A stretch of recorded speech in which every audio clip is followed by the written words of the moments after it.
બોટાદમાં છેલ્લા 3 દિવસથી શાંતિપૂર્વક રીતે આંદોલન ચાલતું હતું।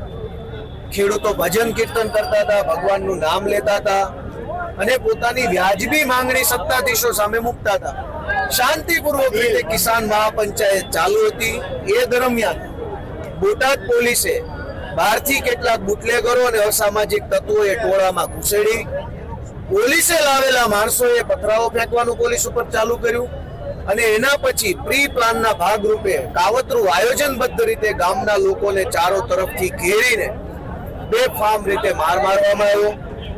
લોકોના ઘરોની અંદર તોડફોડ કરવામાં આવી, દુકાનોમાં તોડફોડ કરવામાં આવી અને રાજુભાઈ અને ઈશુદાનભાઈના નેતૃત્વમાં જે ખેડૂત આંદોલન ચાલે છે એ આંદોલન દબાઈ જાય, ખેડૂતની માંગણી દબાઈ જાય અને આખો મુદ્દો આડા પાટે ચડી જાય એવું આયોજન આજે ભાજપના કહેવાથી બોટાદની પોલીસે કર્યું છે।